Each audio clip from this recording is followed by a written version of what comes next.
una investigación en literatura y neurociencia en la UMA, Convención Internacional, y también ha desarrollado estancia en la Texas Women University. Asimismo, actualmente es docente de inglés y también ha realizado un máster en bilingüismo en Madrid. Y su ponencia se titula Silencios clínicos y voces de mujeres con daños cerebrales adquiridos, una aproximación narrativa al retraso diagnóstico, la chica de la parada mental 1 y 2. Hola, buenos días. Pues en primer lugar, muchas gracias por esta invitación y además por todos los que estáis aquí para escucharme. Estoy ya en cuarto año de doctorado y tengo dos directoras, una en literatura, Rosa Muñoz, y otra en medicina, en el arte de la medicina, Celia García.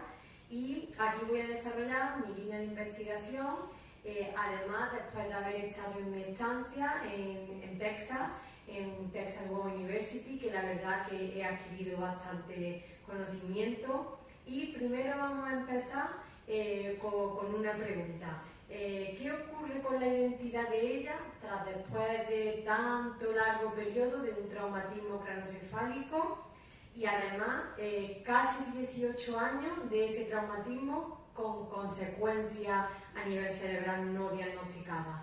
Pues podemos ver la pregunta que acabaremos después en la conclusión, y desde esta perspectiva podemos ver el constructivismo del yo, porque se examina cómo la protagonista, que ahora presentaremos, construye y reconstruye su identidad a través de la narración de la enfermedad, mostrando que el diagnóstico no es únicamente una cuestión médica, como la gran mayoría piensa, sino que también es una cuestión narrativa, personal, social, política, en todos los aspectos.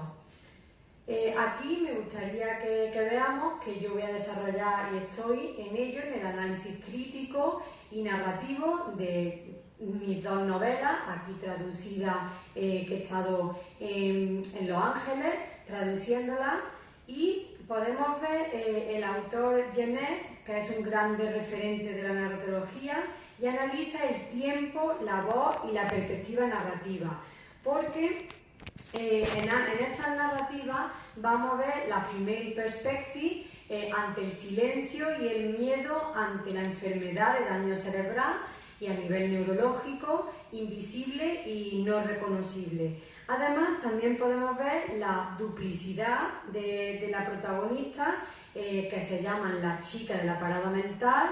Yo soy autora, paciente e investigadora propia de estas narrativas, que tras un largo coma pues me ha llevado a narrar estas narrativas durante 7 años, y lo que vamos a ver es en ambas el yo y el ella, el cambio además de género, y podremos ver la movilidad tras una transición del coma, que de hecho voy a hacer un capítulo para la revista de aquí de UMA, en el que vemos la movilidad tras la progresión de enfermedad. En la novela 1 se desarrolla a lo largo de España, pero en la novela 2, tal como ha sido la realidad, pues vemos tras la progresión de enfermedad mi huida, mi escape a Estados Unidos, que es lo que he hecho, y vamos a ver esa movilidad. Ahora también podemos ver que los objetivos de esta investigación, pues analizar la construcción narrativa de la identidad. También vamos a explorar la memoria, la subjetividad femenina y la experiencia corporal, la diferenciación y la pregunta clave, ¿quién es él? ¿Quién es ella? Y reflexionaremos sobre el papel de la medicina narrativa y las humanidades médicas que ayudan al paciente.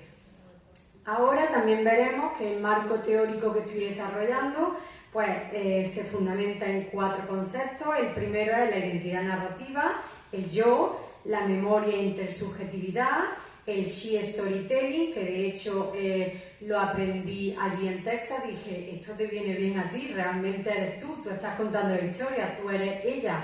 Entonces lo desarrollé allí, y la subjetividad femenina también. Ahora empezaremos con la identidad narrativa, con el being belief, porque los síntomas han sido durante 6 años, después de que empezaron, han sido muy cuestionados, y vemos la confusión que que ella misma ha tenido de la salud mental y salud cerebral siendo paciente de daño cerebral, que de hecho vemos cómo vamos a consulta y casi siempre, si eres mujer, es trastorno psicológico, pero se tienen que preguntar ¿qué tal si vemos lo previo, los estudios previos? ¿Esta paciente ha tenido un traumatismo? ¿Qué tal si estudiamos mal el cerebro? Pues eso es lo que yo quiero desarrollar con esta tesis para la necesidad de ser creída.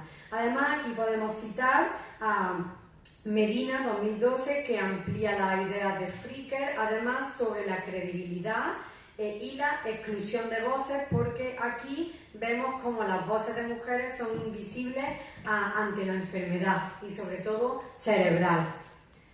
Ahora vamos a ver que la investigación esta pues, es los sesgos de género y la voz femenina para demostrar el sufrimiento que tenemos en silencio y que es real. Por ello la enfermedad no solo afecta al cuerpo, sino también a la legitimidad social y a la experiencia del paciente. Y aquí podemos ver la Absalom Ansar, que yo he estado durante 13 años de mi traumatismo, que fue en 2006. Pues yo he estado durante 6 años luchando a bastante dinero de pruebas médicas para hacer creer que a mí me pasaba algo real, porque todo ha sido invisibilidad y la fragmentación de mi yo. Durante años la protagonista, yo, no solo desconoce, sino que tiene incertidumbre de su cerebro y además a la duda de sí misma. Entonces, por ello, pues vamos a ver el constructivismo del yo, porque la identidad no se entiende como algo fijo, sino como una construcción narrativa y transformación del ella. Además, nos comprendemos a nosotros mismas mediante la historia, porque gracias a mis narrativas yo misma me he reconocido mucho mejor. Y vamos a ver cómo la enfermedad crónica y la lesión cerebral se puede reconstruir. Y ahora vamos a ver el segundo concepto, memoria e intersubjetividad, porque vamos a ver en este caso que yo he dicho que estuve pues casi un mes en coma. Después de ello, tras 6 años de incertidumbre de diagnóstico, después de 13 y de 6 de falta de diagnóstico, pues yo he tenido una pérdida absoluta de memoria, tal por ejemplo, que esto lo digo en tema de broma, pero de verdad que me ocurrió, un día haciendo una tortilla tuve que mirar en YouTube, decir, ¿para qué sirve el huevo? O sea, es que quiero contarlo para que veáis de verdad que yo parezco normal para la sociedad, pero realmente tienen que ver lo que es los síntomas invisibles que ve mi hijo, que vive conmigo a diario y que están invisibles para la sociedad. Entonces aquí viene la ficción, porque yo he usado en mi narrativa, por el susto y el miedo de no saber contar mi historia y equivocarme en algunas cosas, pues yo he usado la ficción, además para hacerlo más atractivas las narrativas, más interesantes. Y la representación literaria de mis narrativas son la metáfora del tren con el progreso de mi enfermedad. Cada parada es un síntoma nuevo que destacamos cómo el tren simboliza el continuo de la enfermedad y además no posibilidad de ser identificada.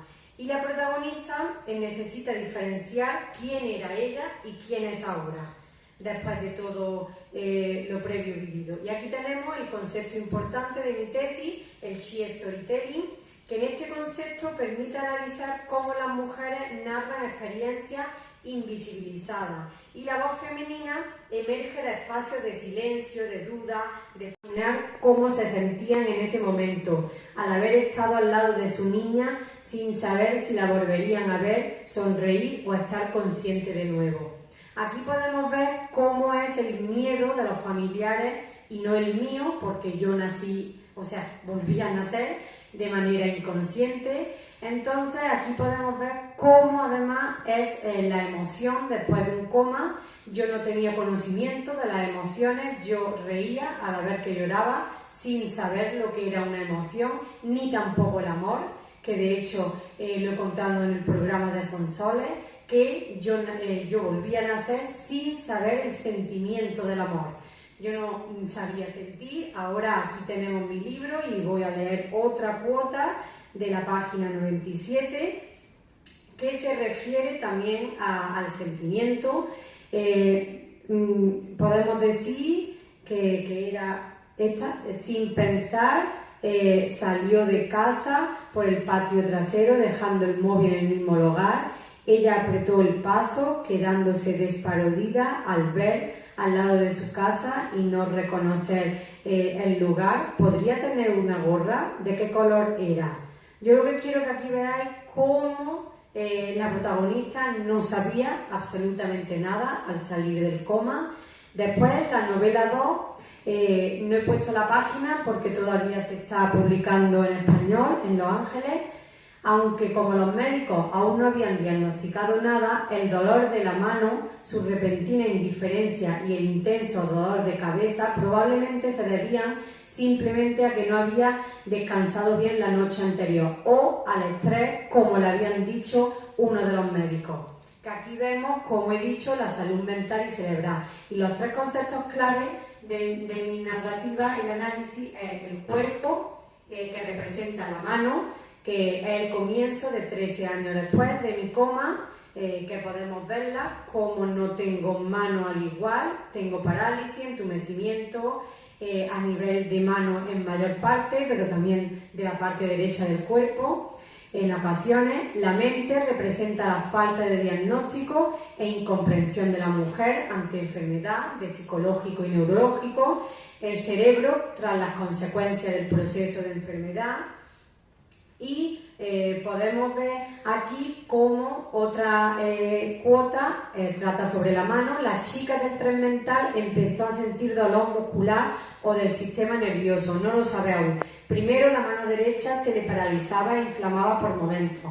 Cada día era un infierno de dolor que puedo decir que era realmente mío porque nadie lo veía, todo era invisibilidad.